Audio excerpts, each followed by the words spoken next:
कबीर परमात्मा सिकंदर लोधी को बता रहे हैं कि न तो हिंदुओं के पास ये तत्व ज्ञान, न इन मुसलमानों के पास। परमात्मा ने कहा कि सिकंदर लोधी, आप एक सबसे बड़ी गलती कर रहे हो कि आप जबरदस्ती हिंदुओं को मुसलमान बना रहे हो। अब सिकंदर लोधी बिल्कुल करबद्ध होकर कहता, प्रभु हमारे मुसलमान धर्म के जो ये पीर हैं, हम ये चाहते हैं कि जो हिंदू भाई हैं हमारे, वो शास्त्र विरुद्ध साधना कर रहे हैं, देवी देवताओं की पूजा करते हैं और मूर्ति पूजा के चिपके हैं, ये अपना जीवन बर्बाद कर रहे हैं। हम इनके हित में जबरदस्ती इनको मुसलमान बना करके अब परमात्मा, पूर्ण परमात्मा की भक्ति करवाना चाहते हैं। और हमने इनसे क्या लेना है सतगुरु?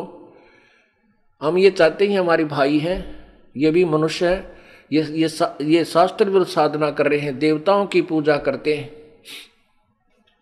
और देवताओं की पूजा नहीं करनी चाहिए।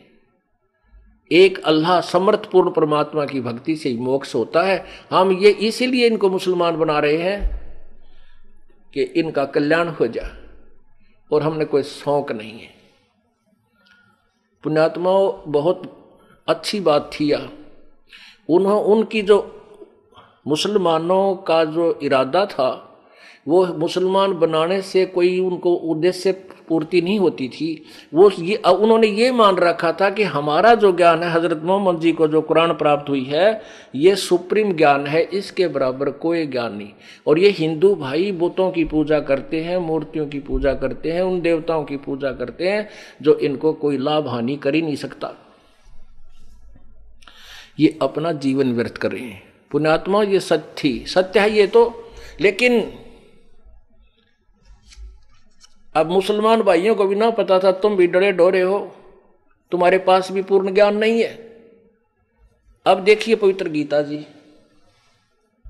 इसके बाद आपको कुरान शरीफ दिखाएंगे जो दोनों मेल कर हो जाएंगे। ये है पवित्र श्रीमद् भगवत गीता जी,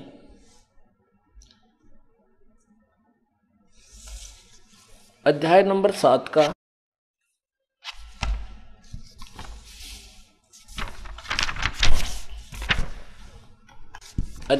7 का श्लोक 12 से लेकर 15 तक और 20 से लेकर 23 तक आपको सुनाते हैं। ये देखिएगा, अध्याय नंबर 7 और श्लोक नंबर 12 में कहा है, गीता ज्ञान दाता कह रहा है, और भी जो सतगुण से उत्पन्न होने वाले भाव हैं, यानी सतगुण विष्णु से, और जो रजगुण तथा तमगुण से उत्पन्न होने वाले भाव हैं, उन सब को मुझसे ही होने वाले ऐसा जान, परंतु वास्तव में उनमें मैं और वे मुझ में नहीं है। अब 13 में कहा है कि गुणों के कार्य रूप सात्विक, राजस और तामस, इन तीनों प्रकार के भावों से यह संसार, सारा संसार, प्राणी समुदाय मोहित हो रहा है। इन तीनों गुणों से परे मुझ अविनाशी को नहीं जानता,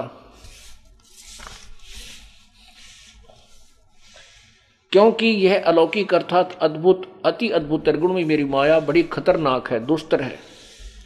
और जो पुरुष केवल मुझको निरंतर भजते हैं, वो इस माया का, तीनों गुण रूपी माया का, ब्रह्मा विष्णु महेश से मिलने वाले लाभ का उल्लंघन कर जाते हैं। इनसे आगे का लाभ ये मुझसे लेना चाहते हैं। 15 में कहा है,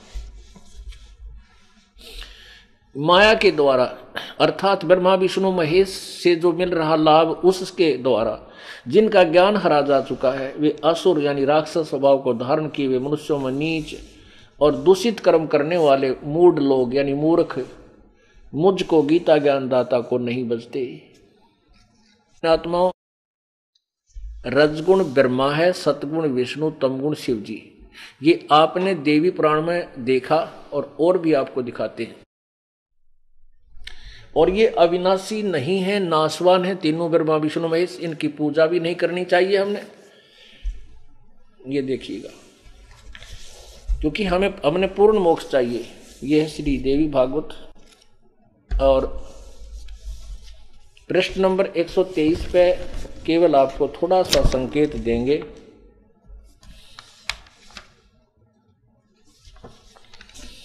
यह है तीसरा सकंद, अध्याय 4 और 5, 123 पृष्ठ पे। विष्णु जी खुद कह रहे हैं, दुर्गा की महिमा करते हैं, तुम शुद्ध स्वरूपा हो, यह सारा संसार तुम इसे उद्भासित हो रहा है। मैं ब्रह्मा और शंकर हम सभी तुम्हारी कृपा से विद्यमान है। हमारा आविर्भाव मन जन्म, तिरोभाव मन मृत्यु हुआ करता है। केवल तुम ही नित्य हो, जगत जननी हो, प्रकृति और सनातनी देवी हो। भगवान शंकर बोले, देवी यदि महाभाग विष्णु तुम्ही से प्रकट हुए हैं तो उनके बाद उत्पन्न होने वाले ब्रह्मा भी तुम्हारे ही बालक हुए। फिर मैं तमोगुणी लीला करने वाला शंकर क्या तुम्हारी संतान नहीं हुआ? अर्थात मुझे भी उत्पन्न करने वाली तुम ही हो। अब देखो नीचे, इस संसार की सृष्टि, स्थिति और संहार में तुम्हारे गुण सदा समर्थ हैं। उन्हीं तीनों गुणों से उत्पन्न हम, रजगुण ब्रह्मा, सदगुण विष्णु, तमगुण शिव जी, ब्रह्मा विष्णु एवं शंकर नियमानुसार कार्य में तत्पर रहते हैं।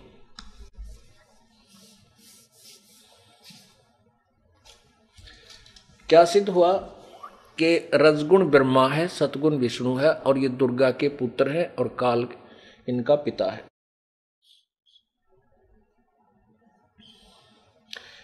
और स्पष्ट करते हैं, ये श्री देवी पुराण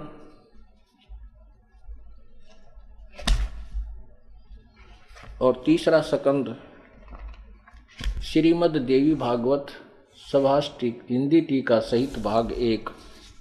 और ये कहाँ से प्रकाशित है?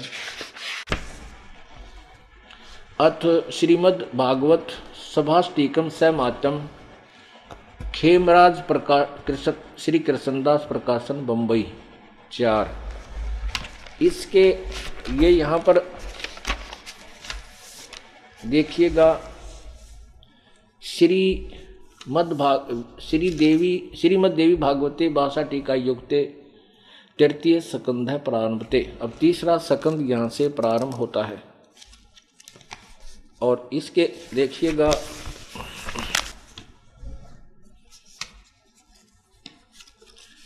अध्याय नंबर 5 में यहाँ क्या लिखा है, और ये पृष्ठ नंबर इसका यहाँ है 11 पे। भगवान शंकर कहते हैं, हे माता, ये 8वें श्लोक में अध्याय नंबर 5 के, हे माता, यदि हमारे ऊपर सदा आप दयायुक्त हो तो हमको तमोगुण में किस प्रकार प्रदान किया है? ब्रह्मा रजगुण और हरि सतगुण युक्त क्यों किए हैं? युक्त किए हैं। अब देखो, ये हिंदी पढ़ी आपने 8वें श्लोक की,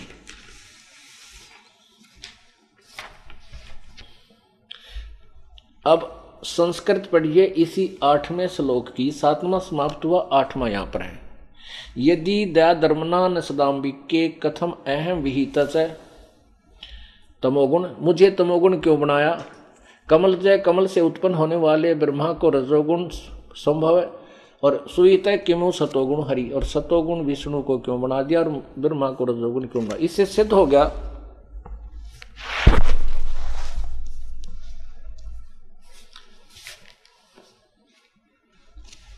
पवित्र श्रीमद देवी भागवत पुराण ने सिद्ध कर दिया कि रजगुण ब्रह्मा है, सतगुण विष्णु, तमगुण शिव जी, और तीनों नासवान है, अविनाशी नहीं है।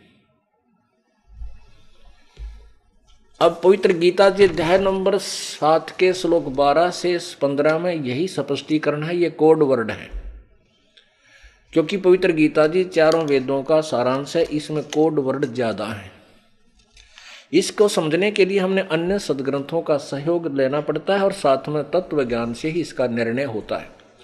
तो रजगुण ब्रह्मा है, सतगुण विष्णु, तमगुण शिव जी, इनकी पूजा करने वाले तीनों गुणों की, रजगुण ब्रह्मा, सतगुण विष्णु, तमगुण शिव जी रूपी माया, इन्हीं से मिलने वाले ज्ञान हैं। इनके ऊपर जिन जो आश्रित हैं, इनसे आगे किसी को मानने को तैयार नहीं है। जिनका ज्ञान इन्हीं देवता त्रिगुणमयी माया के द्वारा हरा जा चुका है, वो राक्षस स्वभाव को धारण किए हुए मनुष्यों में नीच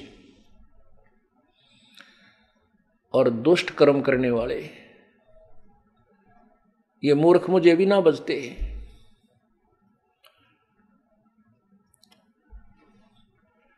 अब इनको ऐसा क्यों कहा, प्रमाण दीजिए। जैसे रजगुण ब्रह्मा की उपासना हिरण्यकशिपु ने की है, वो राक्षस कहलाया, कैसे दुष्ट कर्म किए। तमगुण शिवजी की पूजा रावण ने की, राक्षस कहलाया, और कैसे जुल्म किए। जगत जननी को उठा लिया, अपनी मां का अपहरण कर लिया। और एक भस्मागिरी नाम के तपस्वी थे, भगवान शिव के द्वार के ऊपर साधना की 12 वर्ष, उल्टा सिर, ऊपर सिर पैर करके नीचे सिर। 12 वर्ष के बाद पार्वती के कहने से भगवान शिव ने कहा कि मांग भस्मागिरी, क्या मांगता है। भस्मागिरी ने कहा कि वचनबद्ध हो प्रभु, तब मैं कुछ मांगू। अब भगवान शिव जी ने सोचा भी भगत है, एकादि सिद्धि मांग लेगा और क्या मांगेगा यो। कहने लगे भाई तथास्तु, मैं वचनबद्ध हो गया। तब सीधा खड़ा हो गया, छोड़ कर तपने। कहने लगा आप ये भस्म कड़ा मुझे दे दो। भगवान शिव के पास एक ऐसा कड़ा था, ऐसा कंडा था कि उसको किसी के सिर पे, किसी के ऊपर ऐसे करके भस्म कह दिया जाए तो वो भस्म कर देता था, उसकी राख बना देता था, फूंक देता था। इस बात का पता था भस्मागिरी ने, और भस्मागिरी चाहता था कि मैं ये कड़ा प्राप्त करके शिव जी ने मार दूं और पार्वती को पत्नी बनाऊं। उसकी सुंदर पत्नी, बहुत सुंदर औरत है। इस उद्देश्य से भगवान शिव की ही पूजा कर रहा है, और भगवान शिव अपरिचित हैं कि दुष्ट आत्मा के खुरपतवार लिए बैठा है। क्या खुरापात इसके मन में है, क्योंकि अंतर्यामी भी नहीं है ये भगवान। इससे ये भी सिद्ध हुआ। जब उसने, भगवान शिव ने सोचा भी जंगल में रहता है, भगत आदमी है, अपनी रक्षा के लिए, राक्षसों की रक्षा के लिए दिखाने खातिर मांगता होगा, इसने देखकर राक्षस निकट ना होंगे। निकाल कर वो भस्म कड़ा अगले भगत ले ले। अब भगत ने बोला, ओले होशियार प्रभु, तुझे मारूंगा और पार्वती को वो पत्नी बनाऊंगा, अब ले तुझे दिखाता हूं, भाग। अब उसको उसकी तरफ किया, भगवान शिव ने डांक ठोक दी, दौड़ लिए सिर पर पांव रख के, एक मारा भाई दुष्ट ने। अब आगे बताने की आवश्यकता नहीं है, कहने का इतना ही भाव है कि उस दुष्ट ने अपने ही, जिसकी पूजा करे, जिसको इष्ट मान कर, उसी की पत्नी पर बदनीत, ये तमोगुण के उपासक, शिव जी के उपासक। फिर भस्मागिरी भगवान ने आकर के पार्वती रूप बना करके उसको मारा, उसी के उस कड़े से उसको खत्म करवा दिया। ऐसे ही आपको सुबह कथा सुनाई थी कि ये तीनों गुणों के उपासक गिरिपुरी और नाथ ओगड़ नागा, कनपाड़े और विष्णु वैष्णो, ये हर पैड़ी पर, हर की पैड़ी हरिद्वार में पर भी नान गए थे। प्रथम स्नान की लड़ाई पर नागा और वैष्णो की आपस में लड़ाई होगी, 25,000 कटका मर गए। इसलिए पवित्र गीता जी अध्याय नंबर 7 के श्लोक 12 से 15 में निर्णय दिया है कि शास्त्र, ये जो तीनों गुणों की पुजारी हैं, ब्रह्मा विष्णु महेश के, ये तीन का ज्ञान इन्हीं देवताओं तक सीमित है, इन्हीं से के द्वारा हरा जा चुका है। इनसे मिलने वाले अक्षणिक लाभ पर ही आश्रित हैं, छोटी मोटी सिद्धियां मिल जाती हैं, इसमें अंडी पाक के फिरें। इनका ज्ञान, जिनका इस माया के द्वारा, त्रिगुणमयी माया के द्वारा जिनका ज्ञान हरा जा चुका है, राक्षस स्वभाव को धारण किए हुए मनुष्यों में नीच दुष्कर्म करने वाले मूर्ख मेरी भक्ति भी ना करते, अर्थात ब्रह्म कहता है कि ये ब्रह्म साधना भी ना करते। अध्याय नंबर 7 के 16 से 18 तक में उसने अपनी भक्ति के विषय में बताया है कि ब्रह्म साधना भी 4 प्रकार की करते हैं। वो अन्य जंतर मंत्र कुछ नहीं करते, वो वेदों अनुसार ही सभी सिद्धियां प्राप्ति करने की चेष्टा करते हैं। लेकिन कहा कि मेरी साधना पर आश्रित भी है, ये हैं तो अच्छी आत्माएं, परमात्मा चाहती हैं, ये ज्ञानी आत्मा है, इनको पता हो गया कि एक भगवान की भक्ति करनी चाहिए, अन्य भगवान की भक्ति से मोक्ष नहीं होगा। इन्होंने वेदों को समझा नहीं, तत्वदर्शी संत इनको मिला नहीं, इन्होंने वेदों के में लिखे हुए ओम मंत्र जो केवल ब्रह्म का जाप है, उसी को पूर्ण परमात्मा का मंत्र मान लिया, और उसी को जो ब्रह्म की साधना करते रहे, उसको पूर्ण परमात्मा की साधना जान के। जैसे आपने देवी पुराण में देखा देवी खुद कहती है कि उसका ओम नाम है, वो पूर्ण परमात्मा है, वो सबका सर्वशक्तिमान है, उसकी साधना ओम से करनी चाहिए, अन्य की नहीं करनी चाहिए। इस तरह की निराधार थ्योरी को देवता ऋषियों और सभी ने स्वीकार कर लिया, वो डिलेड होते रहे, क्योंकि तत्वदर्शी संत बिना ये सदग्रंथ समझ में नहीं आ सकते। ये स्वयं हमारे सदग्रंथ ही बता रहे हैं कि वो पूर्ण ज्ञान तो कोई तत्वदर्शी संत ही बताता है। अब हमारा प्रसंग चल रहा है कि इन देवताओं की पूजा नहीं करनी चाहिए। ये अपना पवित्र गीता जी बता रहे, जैसे मुसलमान धर्म वाले भी यही कहते थे कि अन्य देवताओं की पूजा नहीं करनी चाहिए, केवल एक भगवान की भक्ति करनी चाहिए। अब देखो 7वें अध्याय का यही पवित्र गीता जी, अध्याय नंबर 7। अब यहां 20 से फिर प्रारंभ होता है। गीता ज्ञान दाता ने अध्याय नंबर 7 के 18 में कहा है, अध्याय नंबर 7 के 18 में कहा है कि उदारा सर्वे एव एते ज्ञानी तु आत्मा एव मे मतम आस्थित स ही युक्तात्मा माम एवं अनुत्तमाम गतिम। ये सभी उदार हैं, परंतु ज्ञानी तो मेरा साक्षात स्वरूप ही है, मेरा मत है, क्योंकि वह मन बुद्धि वाला ज्ञानी भक्त अति उत्तम, अनुत्तम माने अति उत्तम किया है, गति स्वरूप मुझमें ही आश्रित, अच्छी प्रकार आश्रित है। अब देखो इसका वास्तविक अर्थ ये है कि तत्वदर्शी संत के अभाव से जो ज्ञानी आत्मा है, 4 प्रकार के मुझे बचते हैं, एक आरत या अर्थार्थी, और एक आरत और जिज्ञासु,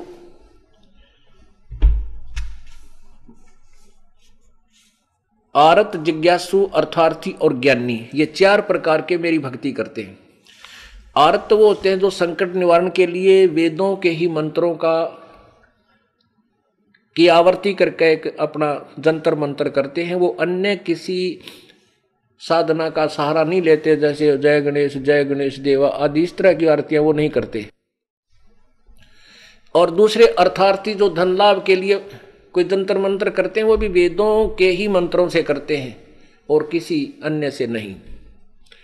तीसरे जिज्ञासु जो भगवान की चाह के लिए, भगवान की प्राप्ति के लिए घर से निकलते हैं, वो एक दूसरे संतों के पास घूम कर उनसे जो ज्ञान मिलता है उसको ग्रहण करके वो फिर खूब वक्ता बन जाते हैं, वो गुरु पाक जाते हैं। कहते तीनों भी व्यर्थ है।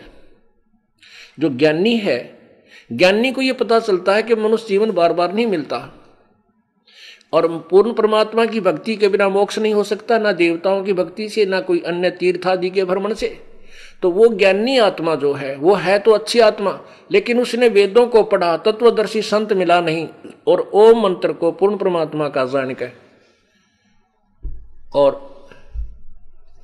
काल द्वारा भ्रमित ज्ञान को सुन के, जैसे वो ब्रह्मा जी को कहा कि तुम तप करो, वो शास्त्र विरुद्ध साधना काल ने बता दिया आकाशवाणी द्वारा, जबकि वेदों और गीता जी मना किया कि हठ योग नहीं करना चाहिए, शास्त्र विरुद्ध साधना ये व्यर्थ जीवन होता है।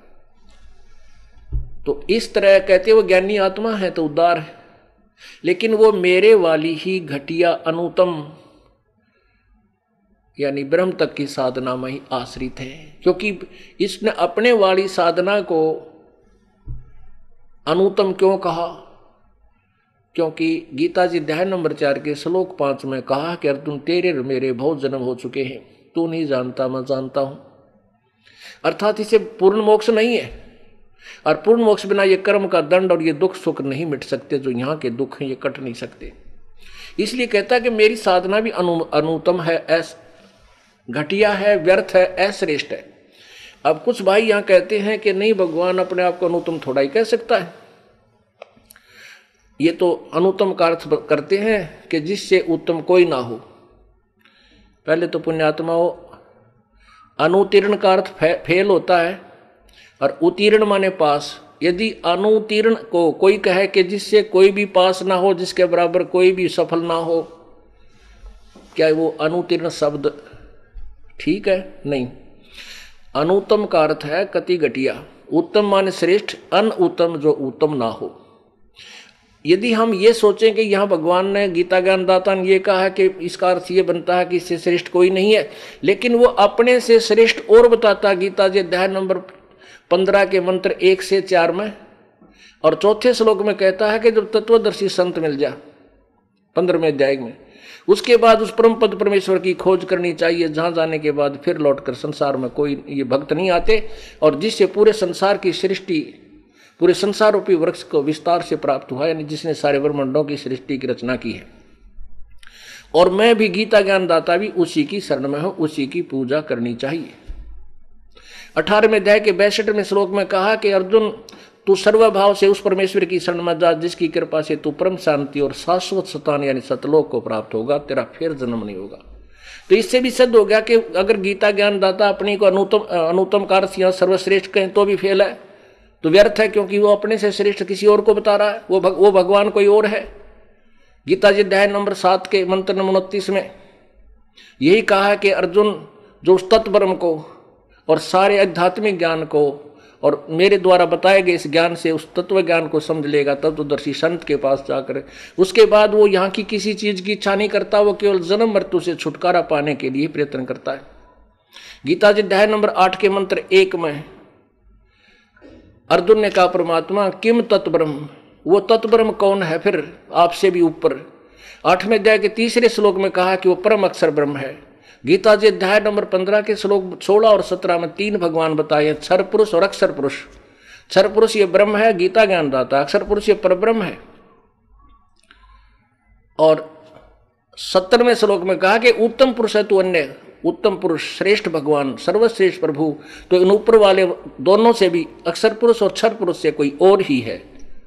वही तीनों लोगों में प्रवेश करके सबका धारण पोषण करता है। वो अविनाशी, वास्तव में अविनाशी परमात्मा है, वो परमात्मा कहलाता है। तो ये कहना कि भगवान यह अनुत्तम का अर्थ सर्वश्रेष्ठ भी नहीं लग सकता। अब्दास ये कहना चाहता है कि मुसलमान भाइयों की यह थ्योरी थी तो ठीक कि अभी हम हिंदुओं को मुसलमान बनावा, ये एक अल्लाह की साधना करके अपना कल्याण करवा लें।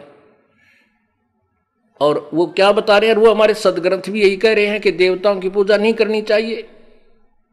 अब देखो 7वें अध्याय के 23वें श्लोक में, अब 20 से 23 में, ये 7वें अध्याय के 15 से कंटिन्यूस है, उससे संबंधित है, लगातार है।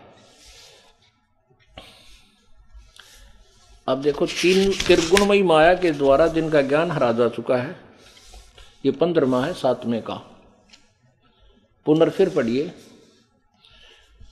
माया के द्वारा त्रिगुणमयी माया, रजगुण मरबा, ये त्रिगुणमयी माया, ये बड़ी खतरनाक है।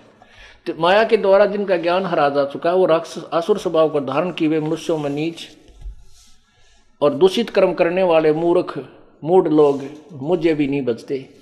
अब इसी से संबंध है इस 20वें का अध्याय नंबर 7 का 20 कि उन भोगों की कामना द्वारा जिनका ज्ञान हरा जा चुका है, अपने स्वभाव से प्रेरित होकर उस नियम को धारण करके अन्य देवताओं को बचते हैं, ब्रह्म से अतिरिक्त ब्रह्मा विष्णु महेश की पूजा करते हैं। अब देखो जो सकाम भक्त जिस देवता के स्वरूप को श्रद्धा से पूजना चाहता है, उस भक्त की श्रद्धा में उसी देवता के प्रति स्थिर करता हूं। आगे देखो, अब 22 में कमाल कर दिया है, वह पुरुष उस श्रद्धा से युक्त होकर उस देवता का पूजन करता है और उस देवता के से मेरे द्वारा ही विधान किए हुए इच्छित भोगों को निसंदेह प्राप्त करता है। 23 में तोड़ पाड़ दिया। 23 में कहा है, परंतु उन अल्प बुद्धि यानी मंद बुद्धि वालों का वह फल नाशवान है। देवताओं को पूजने वाले देवताओं को प्राप्त होते और मेरे भक्त मत भक्ता मुझको ही प्राप्त होते। अब क्या भाव हो गया कि अन्य देवताओं की पूजा नहीं करनी चाहिए, हमारे शास्त्र भी बता रहे हैं। और मुसलमान भाई ये क्या कह रहे थे, वो सिकंदर लोधी के परमात्मा हम तो इनको अपना एक अचीज समझकर अपना प्यारे भाई समझकर, बहन भाई समझकर इनको मुसलमान बना करके अपने एक अल्लाह की पूजा के लिए करवाते हैं। तो अपने जैसे अपने बच्चे को, भाई को, छोटे को ना दूध पीवाता है वैसे भी जबरदस्ती पिलाते, ना पी पी ना मारूंगा तेरा।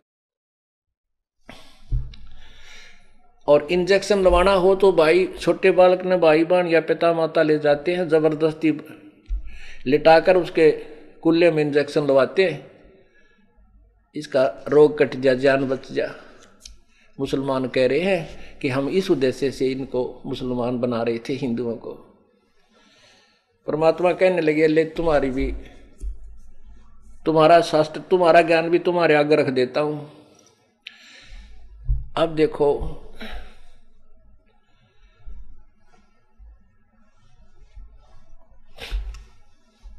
परमात्मा ने प्रश्न किया उस शेख तकी से, जो उनका धार्मिक पीर वहां बैठा था, कि आप अल्लाह को साकार मानते हो निराकार? वह कहते हैं अल्लाह साकार नहीं हो सकता, अल्लाह किसी के समक्ष नहीं आता, वो तो निराकार है। परमात्मा बोले कि गीता जी का ज्ञान जिस अल्लाह ने कहा है वो किसी अन्य अल्लाह की ओर संकेत कर रहा है, वो अल्लाह कौन है? शेख तकी कहता है ऐसा कहीं नहीं है, झूठ बोलता है। हमारे भगवान, हमारे अल्लाह से ऊपर जिसने हजरत मोहम्मद को ज्ञान दिया है उससे अतिरिक्त कोई अल्लाह नहीं, तू झूठ बोलता है, झूठा है। परमात्मा ने कहा कि अपने खुदा की कसम खाकर, और पवित्र कुरान शरीफ सूरत फुरकानी 25 आयत 52 से 59 में देख और पढ़ के सुना दे इन सभी भक्तों को। अब वो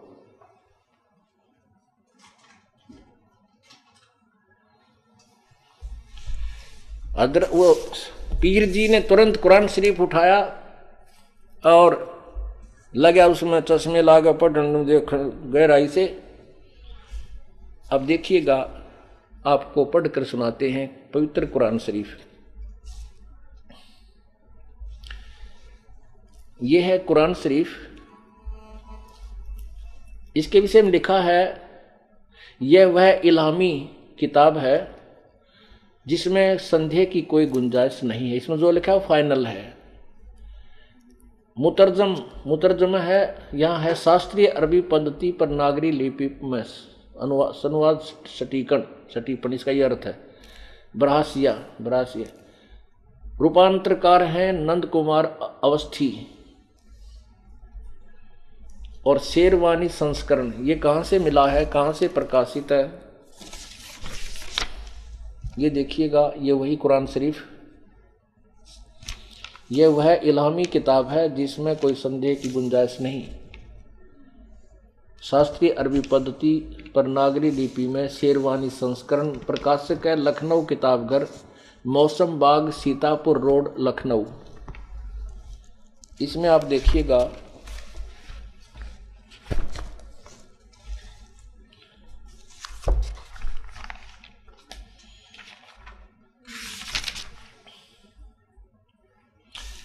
ये देखिएगा पृष्ठ 604 पे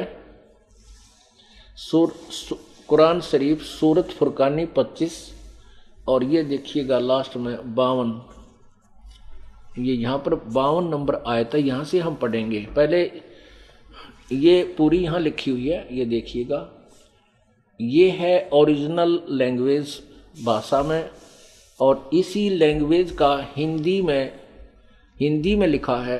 इसकी देवनागरी लिपि में, नागरी लिपि में इसको जो का तो फारसी को भी लिखा है। फला तुतियल काफिरन व जाहिदुम बिही जिहादन कबीरन, इसमें कबीरन शब्द लिखा है। आपको दिखाते हैं ये कुरान मजीद, अब दिखाते हैं ये कुरान मजीद। ये देखिएगा, ये कुरान मजीद, इसका केवल नाम अंतर है, अंदर मैटर सेम है। ये कुरान मजीद मानव जाति के लिए अल्लाह का संदेश, हिंदी अनुवाद, हिंदी लिपि और अरबी मूल ग्रंथ सहित। अनुवादक है मोहम्मद फारूक खान।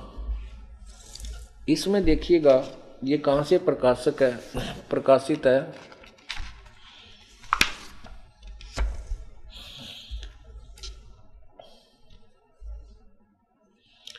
इस पवित्र ग्रंथ को पाक साफ और शुद्ध होकर पढ़ें। कुरान शरीफ, कुरान मजीद ये है मकतबा अल असनात नई दिल्ली में से प्रकाशित है। ये इनके द्वारा प्रकाशित है और प्रकरण वो ज्यों का त्यों है, इसमें कोई अंतर नहीं है। ये देखिएगा, ये 370 पृष्ठ पे, ये 300 यहां देखना, हाँ 370 पृष्ठ पे, 370 पृष्ठ पे यहां देखिएगा सूरत फुरकानी,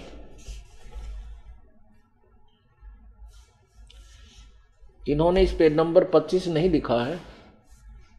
ये यहां देखिएगा, ये 52 नंबर आयत है नीचे। हाँ ये यहां पर है, ये यहां से लिखा है मेरे ख्याल में, शुरुआत जहां से होती है इसकी।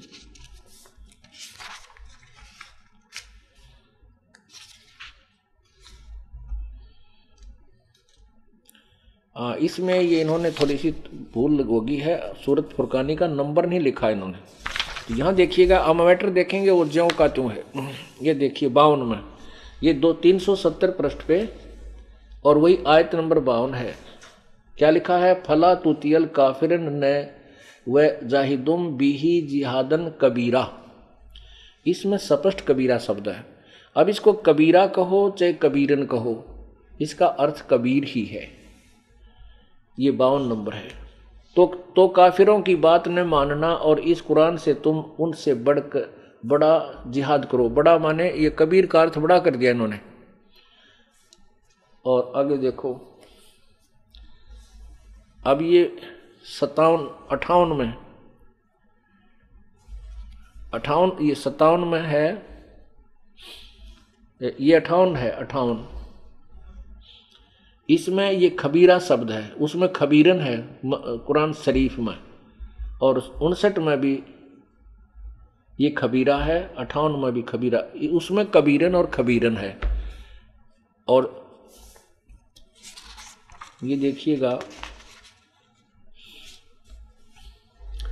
आयत नंबर 19 में ये कबीरा शब्द है, आयत नंबर 21 में भी कबीरा शब्द है। इसमें कुरान शरीफ में कबीरन है, बाकी सेम मैटर है और कोई इसमें फर्क नहीं है। यहाँ देखिएगा, ये हम फिर पवित्र कुरान शरीफ को ही लेते हैं। ये कुरान शरीफ है और वही पृष्ठ नंबर 604 पे हम आते हैं। इसमें क्या कहा है? ये 52वां शुरू होता है कि फला तुतियल काफिरन व जाहिदुम बही जिहादन कबीरन। इसका अनुवाद यहाँ किया है हिंदी में, ए पैगंबर, अर्थात कुरान शरीफ ज्ञानदाता अल्लाह, जो मुसलमान भाई जिसको अपना अल्लाह यानी हजरत मोहम्मद जिसको अपना खुदा मानते हैं, वो कह रहा है कि हे पैगंबर, तू काफिरों का कहा न मानना और इस न मानना, और इस कुरान की दलीलों से, यानी मैं तुम्हें जो बता रहा हूँ से उनका सामना बड़े जोर से करो। कबीरन का अर्थ इन्होंने ये बड़ा कर दिया। और ये दास बताना ये चाहता है, परमात्मा कह रहे थे कि ये सभी वेद कतेब मेरा ही भेद बता रहे हैं। इसका ये अर्थ है कि कुरान शरीफ के बोलने वाला अल्लाह कह रहा है कि हजरत मोहम्मद, ये काफिर लोग हैं, ये नहीं मानते कि कबीर परमात्मा जो तेरे को जिंदा रूप में मिला था वो वास्तव में पूर्ण परमात्मा है। और तू उनकी बातों में मत आना, मैं तुझे जो बता रहा हूँ, ये ज्ञान दे रहा हूँ, आयत भेज रहा हूँ, इन पर पूर्ण विश्वास रखना और इसका संघर्ष करना, लड़ना नहीं, उनकी बात नहीं मानना। तू मेरे बातों पर, मेरे द्वारा दिए गए इस कुरान शरीफ के ज्ञान पर दृढ़ रहना। आगे देखो, अब प्रश्न नंबर 607 पे आयत 53 में कहा है, और वही है वो कबीर नामक अल्लाह, वही है वो जिसने दो दरियाओं को मिला चलाया, मीठा पानी आदि सारा कुछ। हम सिर्फ यहाँ लाएंगे आपको, ए पैगंबर, ये 58 में, ए पैगंबर उस जिंदा, ये जो तुझे जिंदा रूप में मिला था, उस पर भरोसा रखो जो कभी मरने वाला नहीं है, और तारीफ के साथ उसकी पाकी बयान करते रहो। वो अपने बंदों के गुनाहों से वह काफी खबरदार। इन्होंने खबीरा का अर्थ, ये खबीरा जो अर्थ है, ये खबीरन खबीरा, इसका अर्थ इन्होंने बड़ा कर दिया काफी बहुत। तो यहां है कि वो कबीर अल्लाह जो तुझे जिंदा रूप में मिला था वो सभी पापों का क्षमा करने वाला, गुनाहों को माफ करने वाला है। 59 में कमाल कर दिया। ये वही परमात्मा है जिसने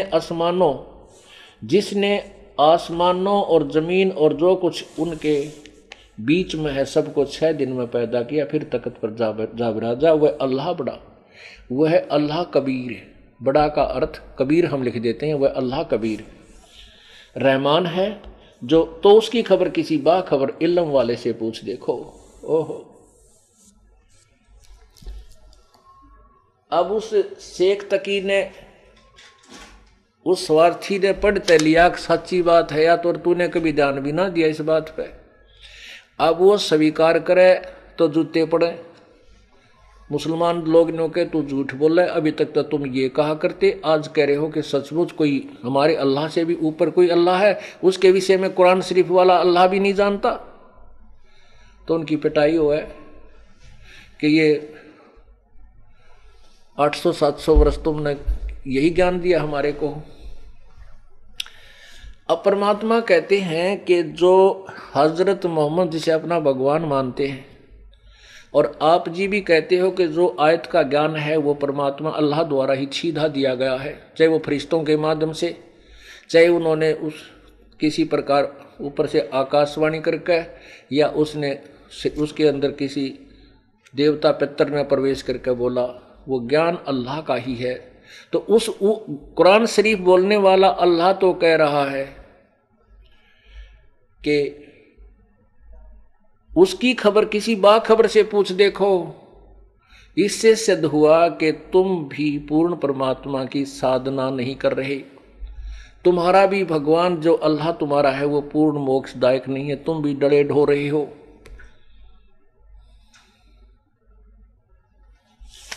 आप हिंदुओं को कह रहे हो कि ये मूर्ति पूजा करते हैं, ऐसों की पूजा करते हैं जो इनको कोई लाभ नहीं देता, और तुम्हारे वाला अल्लाह कह रहा है कि मेरे द्वारा दिया गया ज्ञान तो इनकम्प्लीट है, अधूरा है।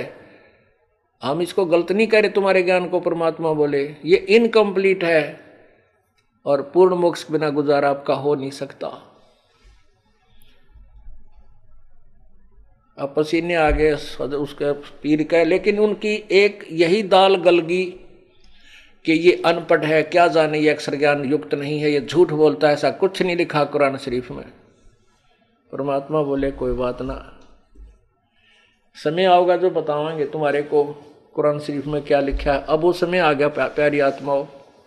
ये परमात्मा कबीर जी ने ज्ञान दिया था 600 साल पहले, जो दास आजाद के सामने सदग्रंथों में दिखा रहा है। उन्होंने अपने सिंपल लैंग्वेज में बता रखा है। क्या बताया था?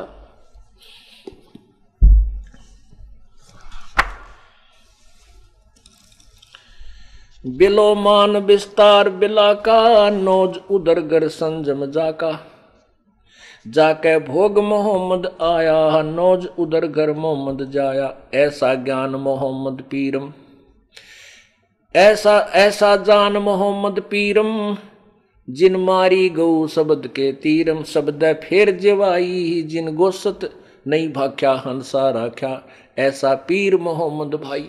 कहते हैं वो तो हजरत मोहम्मद जी जो है, उन्होंने वो ऐसे हजरत मोहम्मद को तो ऐसा समझ, ऐसा पीर समझ, उन्होंने गाय को शब्द से यानी वचन से मारा था। और तुम्हारा ही दृष्टिकोण, क्योंकि आप मानते हो कि उन्होंने जीवित की थी, वैसे तो कबीर परमात्मा उनसे मिले थे जिंदा महात्मा में रूप में, और फिर जब उन्होंने दोबारा याद किया था तो उन्होंने जाकर ही गऊ को जीवित किया था।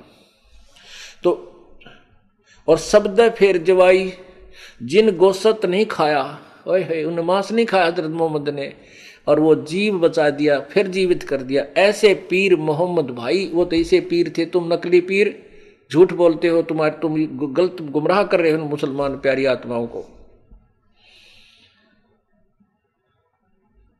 फिर क्या बताते हैं कि हजरत मोहम्मद ना तो कोई इस तरह की साधना करता था, नमाज खाता था, और फिर भी वो मोक्ष अधिकारी नहीं हुआ उस साधना से। जैसा कि आपने कल हजरत मोहम्मद के जीवन चरित्र में पढ़ा, हजरत मोहम्मद के 3 बेटे थे, तीनों उसकी आंखों के सामने मर गए जबकि वो साधना करता था। यही जो उनके द्वारा अल्लाह के द्वारा बताया गया था।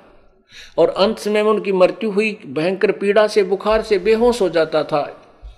ऐसा बुरा हाल होकर के वो तड़फ कर मरा। तो उसके ऐसे तो हजरत मोहम्मद भी स्वर्ग नहीं गया, तुम तो जाओगे कहां? देखो पुण्यात्मा, स्वर्ग जाने वाले व्यक्ति के भी लक्षण न्यारे होते हैं। वो ऐसे भुगता, ऐसे तंग होकर नहीं मरता, वो तो आसानी से शरीर छोड़कर चला जाता है। और जिस साधना के करने से कोई सुख घर में हुआ ना, शरीर में रहा नहीं, तीनों बेटे मर गए। जिस व्यक्ति के 3 पुत्र मर जाए वो व्यक्ति क्या करेगा? उसका भी नास्तिक हो जाएगा।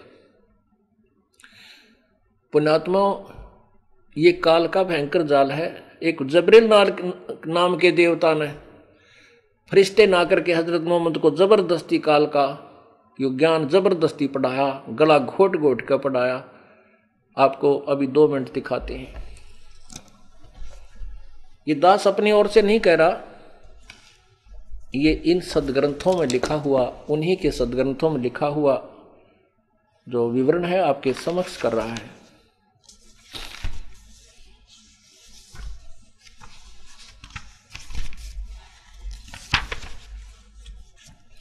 ये देखिएगा, जीवनी हजरत मोहम्मद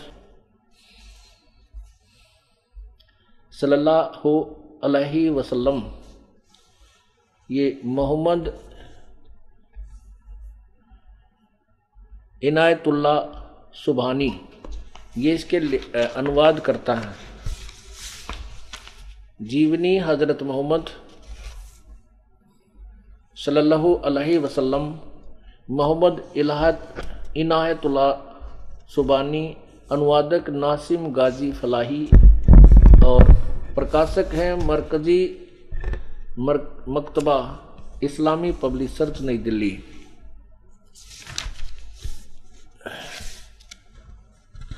और मुद्रक हैं HS ऑफसेट प्रिंटर्स नई दिल्ली।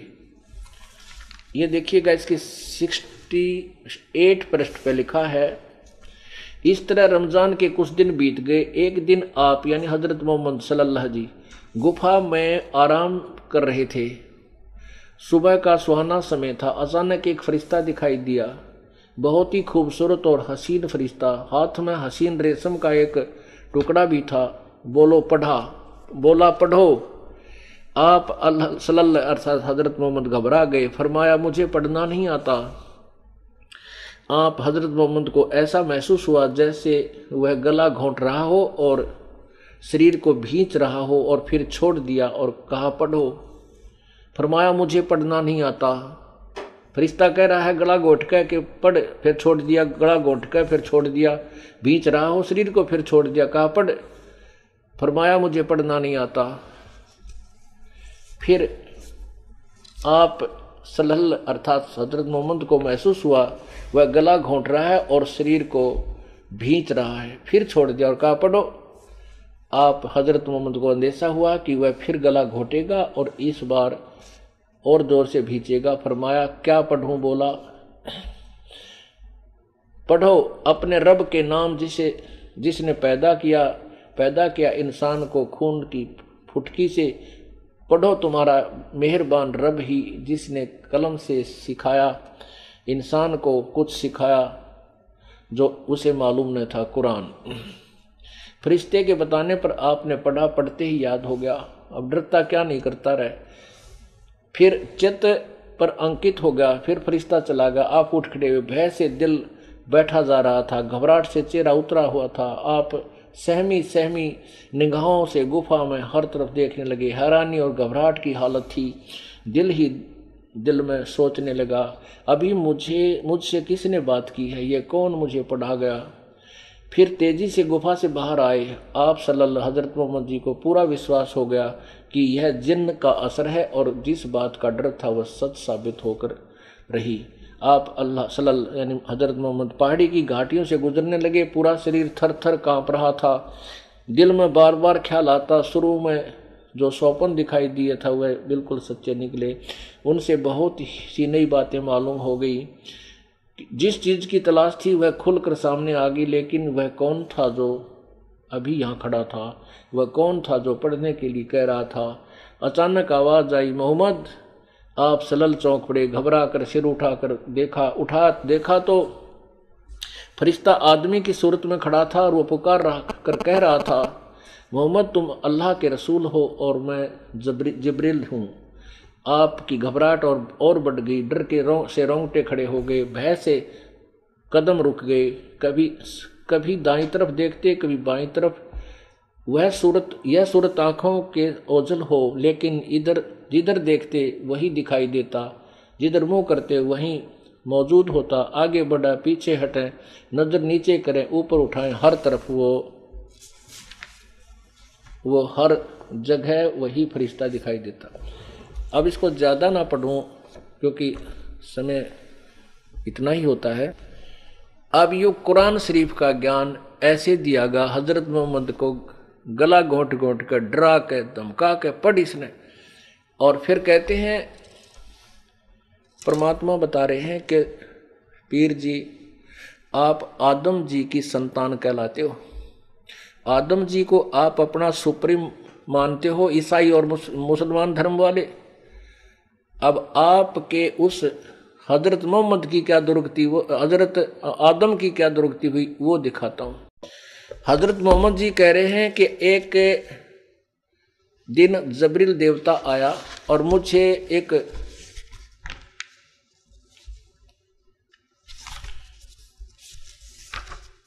गधे से थोड़े बड़े जानवर पर बैठा कर ले गया, बुराक पर। और वहां कौन देखा, वहीं पर मूसा जी देखे, ईसा जी देखे। वो कौन था पुण्यात्मा, वो पितर लोक है, वहां वो स्वर्ग लोक है। एक तरफ नरक है, उसी स्वर्ग में एक तरफ स्वर्ग है, और उसके अन्य स्थानों पर दूसरी तरफ एक बहुत बड़ा पितर लोक है, जहां पर सभी ये पितर और भूत प्रेत बने हुए ऊपर वहां रह रहे हैं। पितर तो वहां ऊपर रह जाते हैं, भूत यहां धक्के खाते रहते हैं। पितर वो पुण्यात्मा बनती हैं जो कभी शास्त्र साधक थे और फिर मनुष्य जन्म प्राप्त हुआ, अगले जन्म में उन्होंने सत साधना मिली नहीं और अपनी पुण्य कमाई से वो वैसे प्रभुता को तो प्राप्त हो गए, लेकिन अलग फिर से चार्जर ना लगने से, फिर से भक्ति सत ना होने से वो पितर बन गए। अब वहां सारे वहां मिले उसको। देखिएगा, ये देखिएगा पृष्ठ 164 पे, प्यारे नबी अपने सच्चे साथियों के बीच बैठे, अल्लाह ने उनको जो बड़ी बड़ी नेमत दी थी उनका जिक्र करने लगे। बैतुल मरकदस से आकाश पर जाने का हाल भी सुनाया। वहाँ कुदरत ने जो जो जलवे देखे उनको भी बयान किया। आप हजरत मोहम्मद ने फरमाया कि इस तरह हजरत जबरील मुझे पहले आकाश पर ले गया। वहाँ इंसानों के बाप हजरत आदम मिले। उनका हाल यह था कि जब दाईं ओर देखते तो खिल उठते और हंसने लगते, और बाईं ओर देखते तो मारे गम के आंसू भर लेते, क्योंकि दाईं ओर उनकी नेक औलाद कर्म थे और बाईं ओर बद के। हजरत आदम अलैहि के ने आप सल्लल्लाहु यानी हजरत मोहम्मद को देखा तो बोले, तुम्हारा आना मुबारक है नेक नबी, है नेक बेटे। आप हजरत मोहम्मद ने पूछा, जबरील ये कौन है? उस देवता ने जवाब दिया, उन्होंने जवाब दिया जबरील ने, यह आदम अलैहि है, सारे इंसानों के बाप। फिर जबरील अलैहि आपको दूसरे आकाश पर ले गया, फिर तीसरे पर। इसी तरह आगे बढ़ते गए। आप जिस नबी के पास से गुजरते वे मनमोहक शब्द कानों में गूंजते, तुम्हारा आना मुबारक है नेक नबी, है नेक भाई। इसी तरह आपने 7वें आकाश पर पहुंच गए। वहां इस तरह आप सल्लल्लाहु यानी हजरत मोहम्मद 7वें आकाश पर पहुंच गए। वहां हजरत इब्राहिम अलैहि मिले। तीसरे देखते ही बोले, तुम्हारा आना मुबारक हो नेक नबी, है नेक बेटे। आप आगे बढ़े और आगे बढ़ते ही गए। रास्ते में सौंदर्य के रूप भी देखे और प्रकोप के दृश्य भी। हजारों फरिश्ते भी नजर आए जो सजदे में पड़े हुए रब का गुणगान करते थे। बढ़ते बढ़ते आप अल्लाह के सिंहासन के करीब पहुंच गए। वहां आप सल्लल्लाहु अलैहि हजरत मोहम्मद पर और आप कि उम्मत पर 5 नमाजें फर्ज हुई, 50 नमाजें फर्ज हुई। आप वापस हुए तो हजरत मूसा जी के पास से गुजर हुआ, कहिए क्या फर्ज हुआ उम्मत पर। उन्होंने देखते ही पूछा, हजरत सल्लल्लाहु यानी मोहम्मद जी बोले 50 नमाजें मुझे कही गई। मूसा ने कहा लौट कर जाइए, रब से कमी करने की दरखास्त कीजिए। फिर कम कर करके 5 नमाज हैं, ये 5 रह गई। अब पुण्यात्माओं,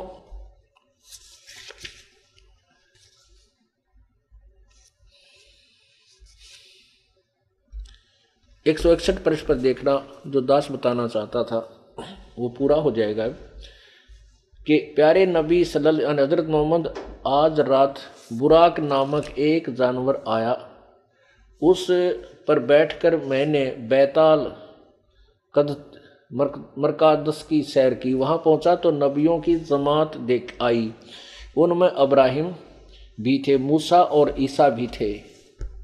मैंने उन सबको नमाज भी पढ़ाई।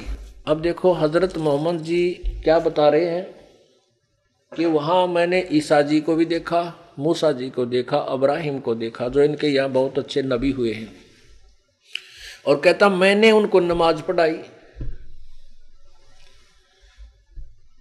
अब ये दास के बताना चाहा था कि बाबा आदम जी को हजरत मुसलमान भाई भी और ईसाई भाई भी अपना सुप्रीम मानते हैं, और वो जो महान आत्मा जिसको मानते हैं वो स्वर्ग में पहुंचा, उस पितरलोक में पहुंचा। और एक तरफ कहता है वह क्या, जब दाईं तरफ देखता है तो हंसता है, क्योंकि स्वर्ग के अंदर उसकी जो पुण्य आत्मा संतान थी वो बड़ी आनंद से रह रही थी, और जो दूसरी संतान थी वो निकम्मी, वो नरक में तंग पा रही थी, उनको देखकर रोया था, उधर देख कर हंसता था। तो जब जिस स्थान पर जाकर भी चैन नहीं उस महापुरुष को, तो ऐसी साधना करने से लाभ क्या होगा। हजरत आदम जी के 2 संतान हुई थी, एक हाबिल और एक कायन और हाबिल। उन दोनों ने आपसी द्वेष हुआ, और बड़े भाई ने छोटे को मार दिया, और बड़े को हजरत मोहम्मद में परवेश फरिश्ते ने, जिसको भगवान कहे थे वो अल्लाह ने, उसको श्राप दे दिया कि तू यहाँ से भटकता फिर। अब शुरुआत से दुख, और वहाँ जहाँ ये साधना से जहाँ पहुँचे वहाँ भी दुखी वो महान आत्मा हजरत आदम, तो अन्य अनुयायी कैसे सुख होंगे उस साधना से। परमात्मा ने वो तरले बासन पर मारी, नीचे वाले पर। अब यही कारण था कि परमात्मा के विरोधी बन गए। अब क्या बताते थे,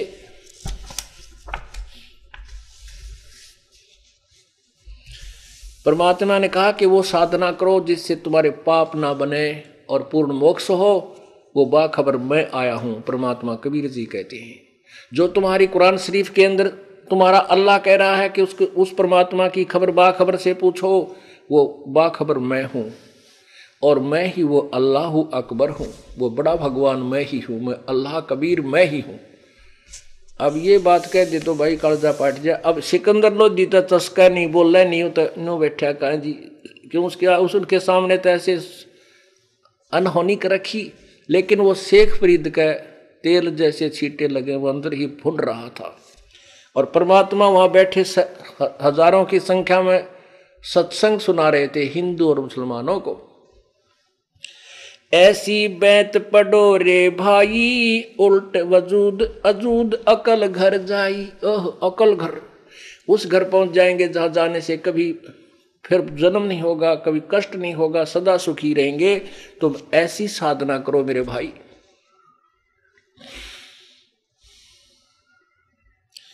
कलमा पाक प्याली नूरी, प्याला नूरी कर पांचों बिस्मुल बेग सबूरी।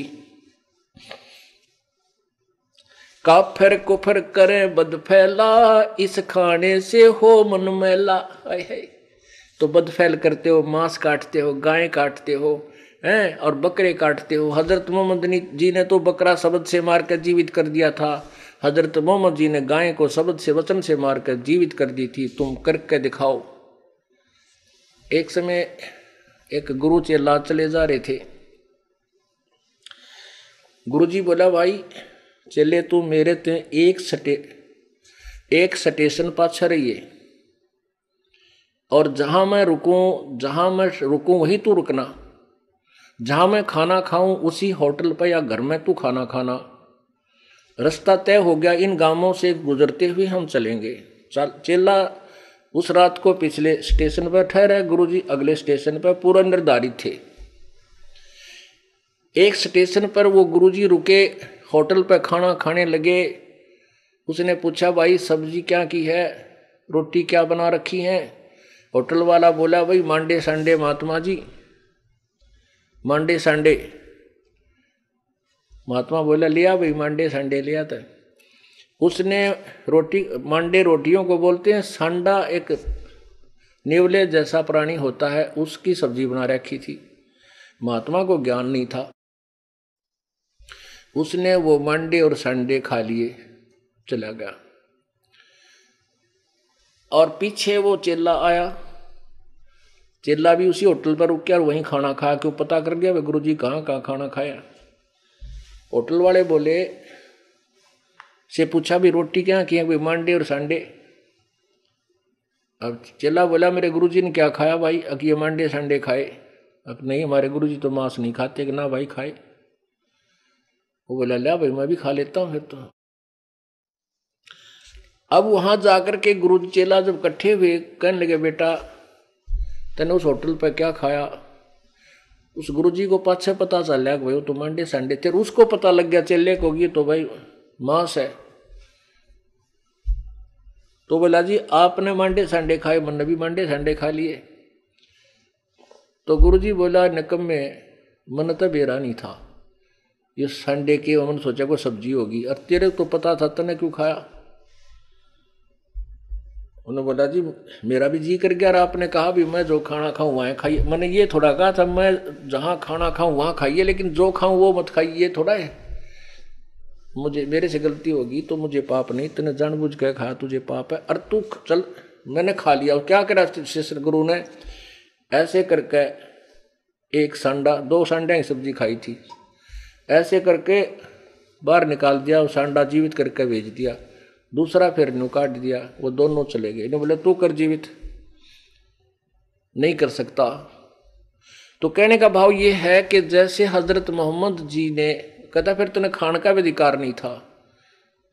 अब कहने का भाव ये है कि हजरत मोहम्मद जी ने वो गऊ मार दी, जीवित कर दी, और बकरा काट दिया, जीवित कर दिया, और तुम ड्रामा करते हो एक यादगार बनाए रखने के लिए। अब तुमने वो एक अलग से कहानी बना ली।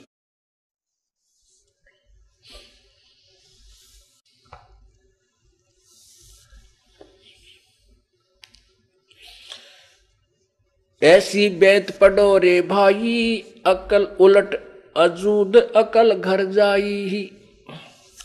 काफिर कुफर करें बद फैला, इस खाने से हो मन मैला। अब मांस खाओगे तो निर्दयी बन जाओगे, काटोगे बकरे को या गाय को, चाहे आप किसी तरह भी काटो, वह तड़फ तो रही है। अब आपका गल कोई काटने लगे, कहते हैं कि हम तो हलाल करते हैं, कलमा बोल बोल के धीरे धीरे प्यार से मारते हैं। अल्लाह तेरे को मारे प्यार ते सिकंदर। ओ परमात्मा बोले, कबीर जी अगला पीर जी तेरी गर्दन काटा कति, यो कलमा पढ़ के प्यार ते।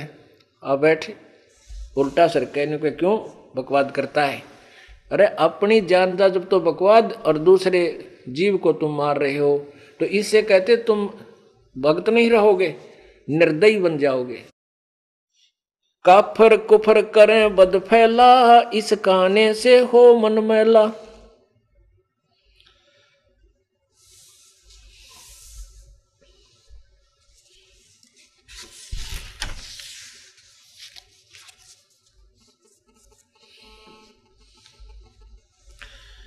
क्या बताते हैं?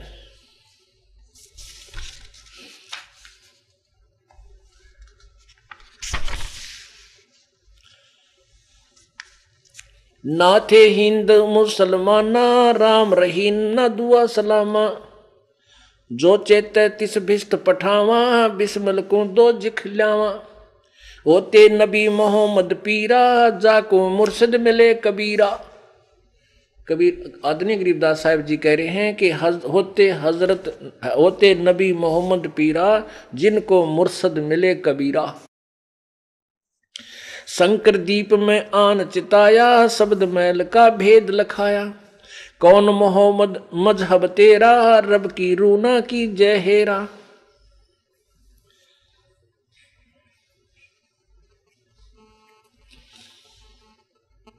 अब काजी मुल्लाओं को परमात्मा बता रहे हैं, ये जो ब्रूतों भिष्ट पठाई, तो तदबीर करो कबीला भाई।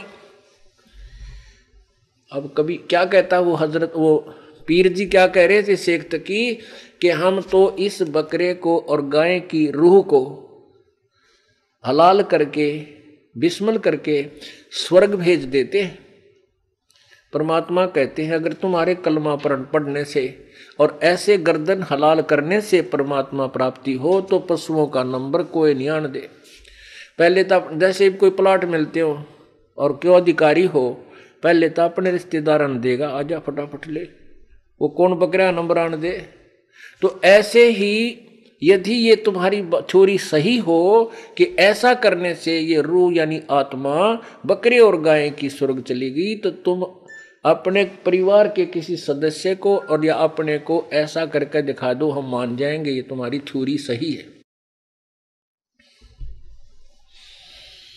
जो ये रूतें भिष्ट पठाई, तो कर तदबीर कबीला भाई। देखा देखी कर्द चलावो, ऐसी दुविधा मन में लाओ।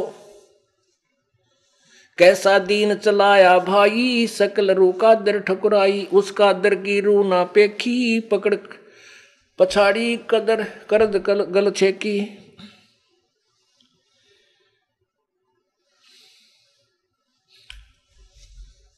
अब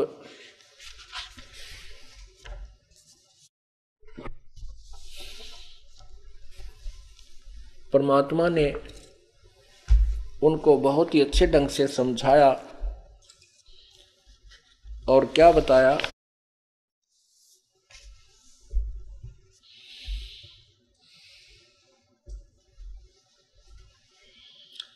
ये बिस्मल कित से आई काजी, बिस्मल कित से आई।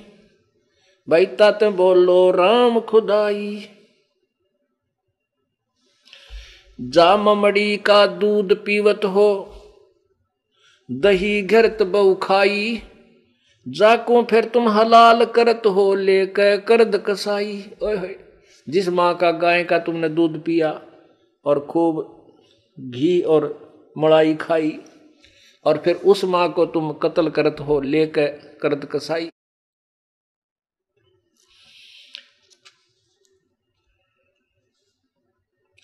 हक हक कर मुल्ला बोले, मस्जिद बंग सुनाई। और 300 रोजे खून करत हो, खोज न पाया राई। सूर गऊ की एक माटी, आत्म रूप इलाही। दास गरीब एक वो साहेब, जिन ये उम्मत उपाई। वो केवल एक ही परमात्मा सबका है, और वही पूर्ण भगवान है। उसी की पूजा से तुम्हारा मोक्ष होगा।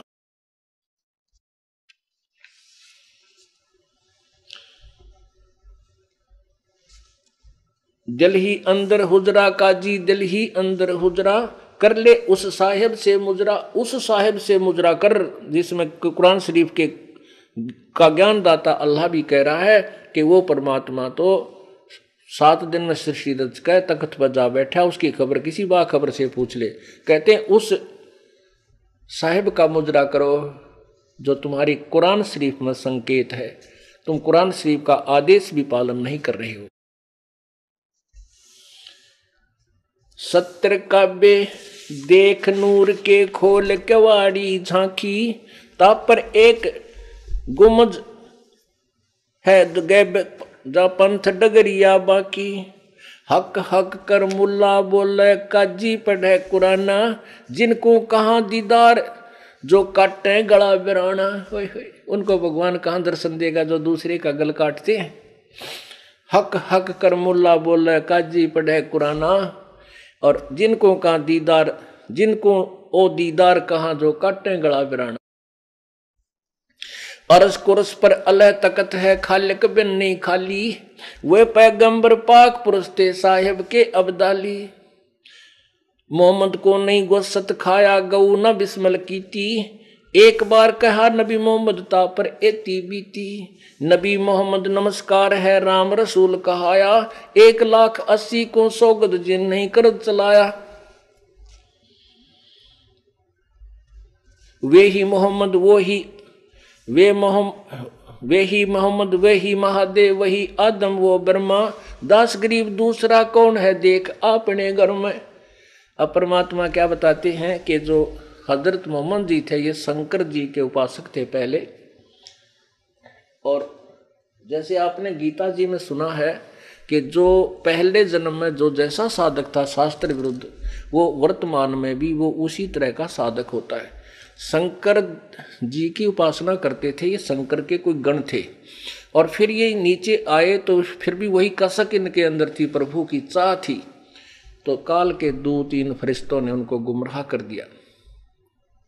परमात्मा खुद कबीर जी अपनी प्यारी आत्मा के पास आए, इनको सतमार्ग समझाया, सतलोक भी दिखाया। पर नीचे इनके बहुत से शिष्य बन गए थे, वह प्रभुता ना छूटी। और उधर से जबरील देवता का वो डर कहीं वो फेर टिटवी दाब दे।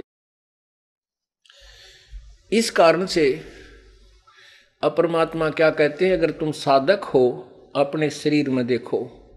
ये हिंदू मुसलमान सिख और ईसाई का एक जैसा है और सभी में कमल बने हुए हैं। कमल बने हुए हैं, इनको हम मंत्र देंगे, जाप करो। इनमें देखना चाहते हो अब देख भी सकते हो। क्या है कि हजरत आदम जी ब्रह्मा जी के अवतार थे।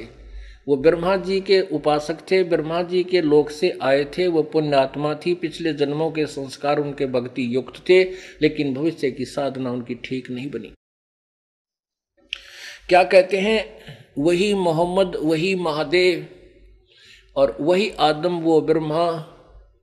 दास गरीब दूसरा नहीं तो देख अपने घर में। इस शरीर के अंदर देख जहां कर तुझे पता चलेगा। क्योंकि हमारे शरीर में ये कमल बने हुए हैं। जैसे टीवी के ऊपर चैनल होते हैं, यदि आपका टीवी ओके है और पावर से जुड़ा हुआ है और ऊपर से कनेक्शन आपने ले रखा है, तो टीवी ऑन करते चैनल आप लगाओगे तो उस चैनल पर का प्रोग्राम आपको स्पष्ट दिखाई देने लग जाएगा। यदि तुम चाहते हो इसका निर्णय करना, तो आप देखो अपने शरीर में, आपको स्पष्ट दिखाई देगा हजरत मोहम्मद कहाँ है और आदम जी कहाँ है, वो क्या कर रही है, वो मोक्ष है या नहीं है। अब वो पीर जी तो नहीं मानने वाला था, कहता अच्छा तू ही है वो बाखबर, तू ही है अल्लाह, देख ले। राजन आप भी इसकी बातों को सुन रहे हो, आप भी इसकी बात को स्वीकृति कर रहे हो। और कर ली लाल आंख। सिकंदर लोधी भी जान गया कि बात बिगाड़े तगा। वो कहने लगा पीर जी बात सुनो, आप मेरे सिर माथे हो क्योंकि आप हमारे आदरणीय और पूरे समाज के पीर हो, गुरु हो। लेकिन जो मेरे साथ इस परमात्मा ने किया है मैं भूल नहीं सकता इसको। और मैं इसको वहां ले जाऊंगा दिल्ली में इन महापुरुष को, और सबको ये तत्व ज्ञान सुनवाऊंगा और सब एक हो जाएंगे। अब शेख तकी तो अंदर ही अंदर लगा, फिर अपने ताना बाना अब जालपुर ने षड्यंत्र रचने की तैयारी करने कि अब तेरी रोजी रोटी गई। कहते हैं राज तजना सहज है, सहज त्रिया का नेह, ये मान बढ़ाई ईर्षा वह दुर्लभ तजना। ये राज तजना भी आसान है, स्त्री को त्याग कर जंगल में बैठ जाना भी आसान है, लेकिन राग द्वेष और ये ईर्षा ये नहीं मिटी तो मोक्ष नहीं है, चाहे तो कितना जाले। इसको घर न रह के खत्म कर और ते जंगल में साधना वही करनी पड़ेगी जो हमने बताई है। तो इस प्रकार पीर जी ने भविष्य के षड्यंत्र की स्कीम तैयार की और सिकंदर लोधी परमात्मा को हाथी पर बैठाकर अपने वाली अंबारी में अपने वाले सिंहासन पर हाथी के ऊपर बैठा करके और दिल्ली की तरफ अंग रक्षकों के साथ चल पड़े। बोलो सतगुरुदेव।